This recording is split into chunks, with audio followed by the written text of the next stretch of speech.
G'day folks, Scott here. Today I'm reviewing Blade Runner 2049. This movie is directed by Denis Villeneuve and stars Ryan Gosling, Harrison Ford and Jared Leto. Now this is going to be completely spoiler free up to anything that was shown in the trailers. I'm not going to talk about the story at all, so go on. Now, I was very skeptical about this. I love the original Blade Runner. Being a kid of the 70s, that was probably the first adult movie I saw from a storytelling perspective.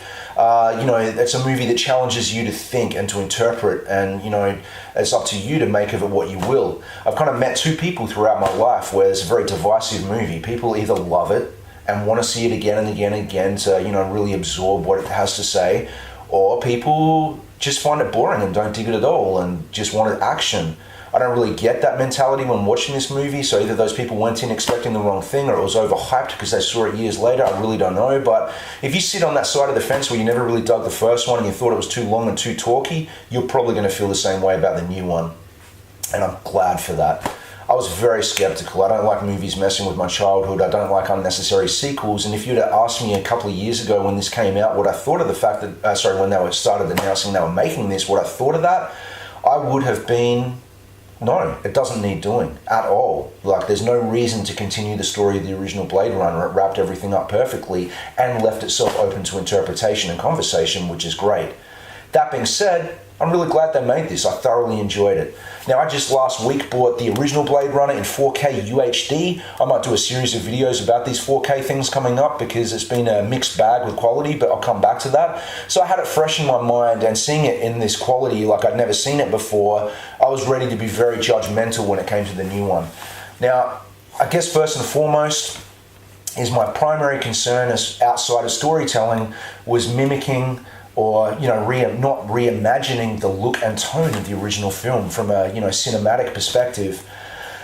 The first one has beautiful modeled cityscapes and little pinpoint lights, and I'm I'm very familiar with the look of that film. I was concerned they were going to go down the path of, say, the original Star Wars trilogy versus a prequel trilogy where there's no continuity in the look of the world. Excuse me again. The old ones were very, worn in and lived in, and the new ones were very CG, and they're polar opposites from one another, and obviously a big part of the fan base don't like the prequel trilogy for that.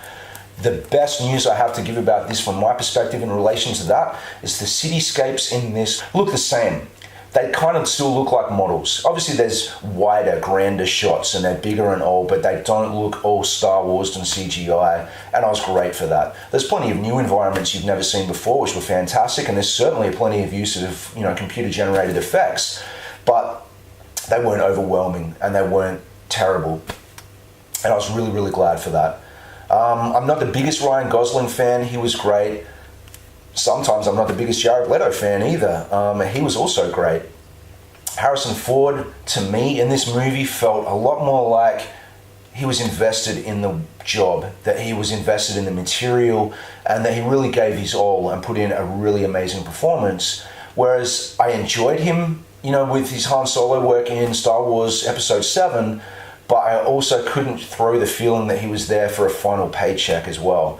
I didn't get that vibe from this at all.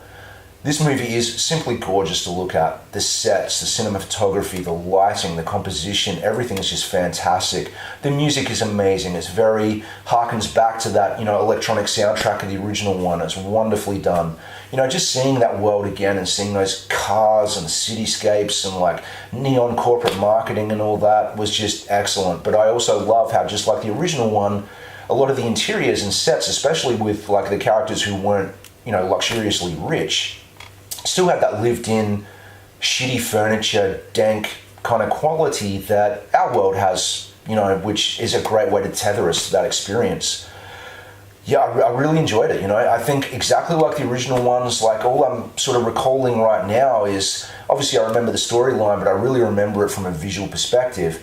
I need to see it again to really absorb that story and really sort of make a final decision, I guess, once I've sort of seen it. It's a pretty long movie. It goes for 2 hours, 40 odd minutes, so there's a lot to absorb. And going and watching the trailers today, because I went into it completely trailer free like I always do, and the trailers sort of helped me remember and recall a lot of what I'd seen, but yeah, I really liked it. I'm really happy with it. I'm usually that guy who shits on, sequels and remakes and things like that.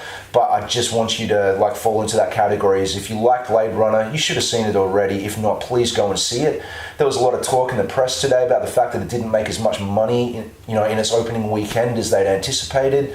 And I really want that to turn it around. The cinema-going audience owe it to themselves and the film industry to go and see movies that challenge you intellectually and make you think and listen and pay attention, instead of mind-numbing, computer-generated, marketing-driven bullshit, which comes out more often than not. So do yourself a favor and go and see this. If you've never seen the original Blade Runner, do yourself a favor and watch it. If you liked it, go and see this while it's still playing.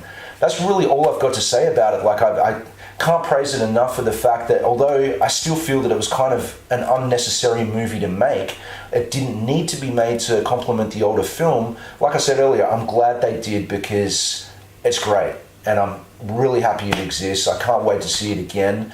The next movie I'll be back to review, I think, will be Thor, which comes out in a week or two.